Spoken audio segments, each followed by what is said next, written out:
Dhananjay sir, ये क्या कर रहे जो हैं सम्राट बात चौधरी?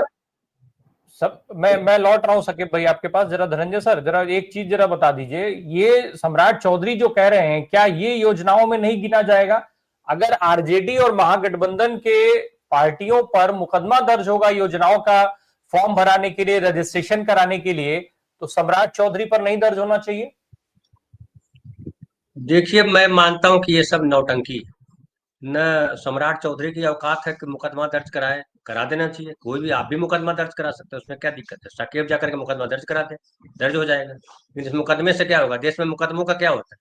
नेताओं पे जो मुकदमे होते हैं उसका क्या हश्र है? ईडी सीबीआई आकर के जेल पकड़ के ले जाती है, उसका क्या होता है? आरएसएस के वॉशिंग मशीन में जाओ, साफ हो जाओगे, मुकदमा खत्म। आपके आपके उत्तर प्रदेश के मुख्यमंत्री के पास कितने मुकदमे थे? मुख्यमंत्री बने, सब मुकदमा खत्म हो गया। तो ये पब्लिक को बेवकूफ बनाने के लिए ये सारी लड़ाई लड़ी जा रही है, ताकि आप पब्लिक के मुद्दे पर बात मत कीजिए। अब शंकराचार्य को उतार दिया गया है कि वो राजतंत्र के लिए लड़ाई लड़े, राजतंत्र ला रहे हैं, लोकतंत्र खत्म करेंगे। तो ये बीजेपी वाले जो है वो, एक आप जो कथाएं पढ़ते हैं हम शास्त्रों में, मायावी रूप धर लेते थे राक्षस और तरह तरह की चीजें करते थे, यही कर रहे हैं। ये शंकराचार्य को उतारेंगे, धीरेन्द्र शास्त्री को उतारेंगे, सम्राट चौधरी को उतारेंगे। सम्राट चौधरी कहाँ तक पढ़ा हुआ है? क्या पढ़ा है? उसके बयान से कहीं लगता है पढ़ा लिखा आदमी है वो? मुख्यमंत्री, डिप्टी चीफ मिनिस्टर कोई भी बन सकता है, उसे पढ़ाई की जरूरत नहीं। सर लेकिन वो जो अभी, विदेश नीति पे बात कर रहे हैं। सर अरे सम्राट वो चौधरी तो आजकल आसमान पे विदेश भी बात नीति कर पे सकता बात है, कर रहे वही हैं, विदेश भगवान राम नीति को समझा बनाया रहे है, हैं। और भगवान राम को गढ़ सकता है, नया पुराण लिख सकता है। भाजपा के नेता होने का मतलब समझ रहे हैं? कुछ भी कर सकता है, सर्वशक्तिमान। जो दुनिया में आज तक किसी भगवान में ताकत नहीं, वो अकेले नरेंद्र मोदी में ताकत है। आपको पता है ये? तो ये क्यों नहीं करेगा भाई? लेकिन सवाल उठता है कि आरजेडी क्या कर रही है? असली सवाल ये है, छोड़िए उसको। तो जन स्वराज भी जो है वही है। जन स्वराज क्या कर रहा है? वो किस तरह से इसको, तेजस्वी को रोका जाए, राहुल गांधी को रोका जाए, महागठबंधन को रोका जाए, उसके अलावा कोई राजनीति है जन स्वराज की? अभी मैं देख रहा था कल की जो है, वो नीतीश कह रहे थे कि नीतीश कुमार ने बहुत महान काम किया था। नीतीश कुमार ने महान काम किया, तो तुम कैसे दावा कर रहे हो कि 25 सीट पर आ जाएंगे? तो तुमको तो उनके साथ खड़ा हो जाना चाहिए था कि नीतीश जी से बढ़िया कोई नेता नहीं है, मैं उनके साथ खड़ा हूं। ये आरएसएस के अलग अलग आनुषंगिक संगठन है, समझ लीजिए। और ये जो डिप्टी चीफ मिनिस्टर जिसका बयान दिखा रहा है, उनकी अपनी कोई बात का कोई वैल्यू है क्या? यही आदमी खड़ा हुआ था, बोला कि नीतीश कुमार को मैं राजनीतिक तौर पे जमीन पे गाड़ दूंगा, उसके बाद मुरेठा उतारूंगा। तो ऐसे बड़े बड़े नेताओं की हैसियत नहीं है, उनकी कोई बात का वजन नहीं है। ये दो पैसे का नेता से क्या हैसियत? डिप्टी चीफ मिनिस्टर बना देने से क्या हो जाएगा? बिहार को लीड करने लगेगा, बिहार उसको नेता मान लेगा। बीजेपी के लोग नेता मानते रहे, क्योंकि बीजेपी को इसलिए नेता मानना है कि उसको लग रहा है कि कोई वोट हमारे पास आ जाएगा, बहुजनों का वोट हम अपने आप पास ले आएंगे। तो अभी बहुत सारे ड्रामे रचे जाएंगे। हालांकि मैं इसमें बताऊं, मैं आपको, वो तेजस्वी की गड़बड़ी भी मैं मानता हूँ। अरे क्यों फॉर्म भरवाने लगे यार? कांग्रेस पार्टी वाले भी ऐसे ही कर रहे थे, पिछली बार फॉर्म भरवा रहे थे। आप मुद्दों पर बात करो ना, आप अपने उम्मीदवार सही चुनो ना। आपको जहां काम करना चाहिए वहां काम ही नहीं कर रहे हो आप। वो तो उलझाएंगे, उस दिशा में ले जाएंगे जहां पे भाई वहां सवाल है कि रोजगार, वहां सवाल है शिक्षा, वहां सवाल है स्वास्थ्य। रोजगार भी छोड़ दीजिए, रोजगार को भी मैं तीसरे नंबर पर डालता हूं। सबसे इंपॉर्टेंट है बिहार में कि आम आदमी के लिए शिक्षा और स्वास्थ्य क्या सुलभ है? किसी पार्टी के एजेंडे में शिक्षा और स्वास्थ्य है? सारी पार्टियों के एजेंडे में मस्जिद और मंदिर है। सबको, जिसको देखिए मस्जिद लेके जा रहा है, कोई मंदिर चला जा रहा है, कोई टीका लगा रहा है। तो आप कौन सी राजनीति कर रहे हो? मंदिर मस्जिद की राजनीति करोगे तो बीजेपी से आगे नहीं बढ़ पाओगे। बीजेपी को अगर रोकना है तो आपको मंदिर और मस्जिद दोनों से दूर रहना पड़ेगा। लालू प्रसाद चले गए पिंडदान करने के लिए। अरे तो पिंडदान करने के लिए तो फिर बीजेपी क्या दिक्कत है यार? फिर लालू प्रसाद यादव की पार्टी को क्यों वोट दे? आप क्या कर रहे हो? दलितों का, पिछड़ों का भाग्य उदय होगा तो भाग्य दबाया किसने? यही धर्म ने दबाया ना। किसने कहा कि तुम पिछड़े हो, तुम दलित हो, तुम अस्पृश्य हो? किसने कहा? तो आप उसी पोंगा पंथ को माथे पे लेकर के नाचोगे और संविधान को किनारे कर दोगे। संविधान बाबा साहब ने क्यों लिखा? गांधी नेहरू ने क्यों लिखवाया, लागू करवाया उसको? संविधान की कीमत है। खाली राहुल गांधी के संविधान ऐसे दिखाने से संविधान आ जाएगा? व्यवहार में लाना पड़ेगा संविधान। और जब तक आप शिक्षा और स्वास्थ्य पे खुल करके नहीं बात करोगे कि हर व्यक्ति को फ्री शिक्षा और फ्री रोजगार हम देंगे, इसकी बात करो ना, आप बात ही नहीं करते हो। तो बीजेपी के लोगों का तो वही काम है, उसको कोई देश बनाना है क्या? बीजेपी के लोगों को समाज बनाना है क्या? उनको मूढ़ों का समाज बनाना है, शिक्षा खत्म कर देना है, सबको भगवान के दरवाजे पे ला देना है। हिंदू हो मुसलमान, तुम अल्लाह अल्लाह करो, ये राम राम करेगा, हमारी कोई जवाबदेही नहीं है। हमारे बच्चे विदेश में पढ़ेंगे, हम विदेश में घूमेंगे, हम अरबोपति बन जाएंगे, फिर हम नॉन बायोलॉजिकल हो जाएंगे। ये बीजेपी का एजेंडा है, आरएसएस का एजेंडा। कुछ छुपा हुआ है क्या? अब इनको आरजेडी को सोचना है, कांग्रेस को सोचना है, जो नहीं सोच रहे हैं ये लोग। अब धनंजय सर, ये एआईएम के लोग जो हैं, ये ढोल नगाड़ा लेकर के लालू यादव और राबड़ी यादव के दरवाजे पर जा रहे हैं, और इनका कहना ये कि भाई तेजस्वी को इन्होंने चिट्ठी लिखी थी कि महागठबंधन में जगह दीजिए। तेजस्वी ने कहा कि चिट्ठी नहीं मिली। अब ये लोग चिट्ठी और ढोल नगाड़े लेकर के पहुंच रहे हैं वहां पर, और इस धमकी के साथ कि अगर इन्होंने महागठबंधन में ओवैसी को शामिल नहीं किया, एआईएम को शामिल नहीं किया, तो ये मुस्लिम यादव समीकरण की पोल खोल देंगे। मतलब सीधे तौर पे ये धमकी दे रहे हैं कि अगर आप हमें शामिल नहीं करते हैं तो हमने जो पिछली बार किया था वही इस बार भी करेंगे। कितना नुकसान हो जाएगा इससे? पिछली बार कितना नुकसान हुआ? 5 सीट का सर, 5 इनके सीट का। विधायक इनके पास रहे क्या? इनके विधायक इनके साथ रहे कि कहीं और चले गए? देखिए ये क्या है ना, ये भी वही है जो बीजेपी की राजनीति, जैसे बीजेपी राजनीति करती है वैसे ये राजनीति करते हैं। इनकी राजनीति भी मुसलमानों पे टिकी हुई, खाली मुसलमान इनके उम्मीदवार होंगे। कोई हिंदू को उम्मीदवार बनाते हैं क्या? बीजेपी को गलियाते हो कि मुसलमान को उम्मीदवार नहीं बनाता है, तो तुम क्या करते हो? आप भी तो वही करते हो। अब बिहार में पिछली बार इन्होंने उम्मीदवार उतारे थे, सब मुसलमानों को उतारे, जो जीते इनके उम्मीदवार सब। और आपको अगर ताकतवर हो तो काहे के लिए किसी के दरवाजे पे मांगने जा रहे हो यार कि मुझे भी सीट दे दो, मुझे भी सीट दे दो, गठबंधन कर दो। लड़ो ना, 243 सीटों पर लड़ो, तो क्या दिक्कत? फंड आ जाएगा आपके पास। ये सब नौटंकी है।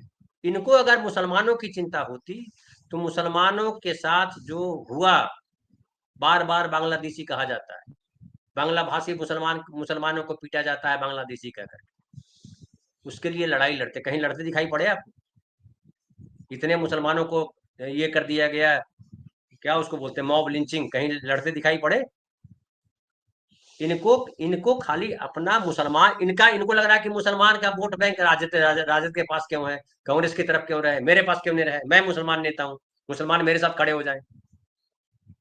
तो ये बेसिकली ये हालांकि बहुत बड़ा मुद्दा नहीं है। सीमांचल में 5 सीट हार ही जाएंगे जेडीयू वाले या आरजेडी वाले, तो क्या हो जाएगा, हार जाने दीजिए। देश के लोकतंत्र को बचाने की जिम्मेदारी एक नेता की थोड़ी है, सबकी जिम्मेदारी है।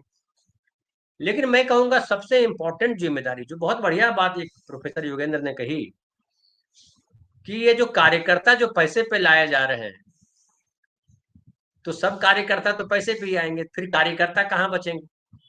और कार्यकर्ता जो पैसे पे लाए जा रहे हैं, तो फिर गरीबों पिछड़ों की बात करने वाला कौन रहेगा जब पैसे पे ही लोग आए? गरीब पिछड़ों को पैसे पे ही लाना है, तो हम गरीब पिछड़ों की बात क्यों करेंगे?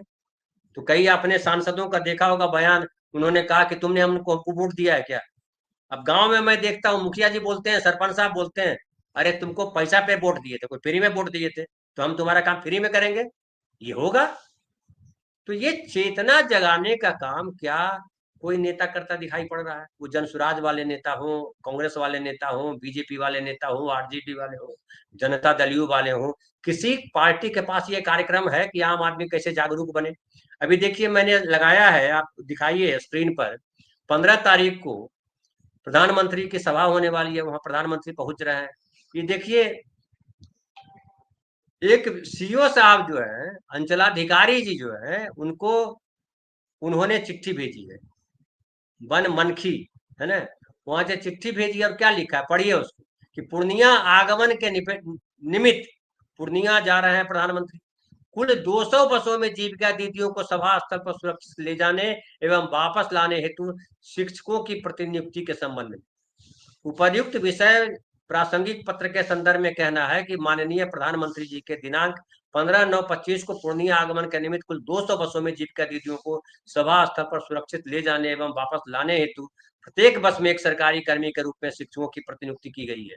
अतः देखिए की प्रतिनियुक्ति किया गया, इसको लिखने नहीं आता, इसको हिंदी नहीं आती है, और ये नेता ये बना हुआ है। अफसर बना हुआ है। अतः अनुरोध है कि उस कार्य हेतु प्रतिनियुक्त सभी शिक्षकों को अपने स्तर से निर्देशित करने की कृपा करें। इससे क्या समझ में आता है? प्रधानमंत्री प्रोफेसर योगेंद्र, आप देखिए कि प्रधानमंत्री की सभा में जो है 200 बसों को लाया जाएगा जीविका दीदियों को बिठा करके, और ये सीईओ कह रहा है 200 बस। समझ रहे हैं कितने लोग हुए 200 बस, उनके खाना पीना तमाम। और ये जो भर भर, इनको कभी किसी ने देखा कि स्कूल भर के लेके जा रहे हैं?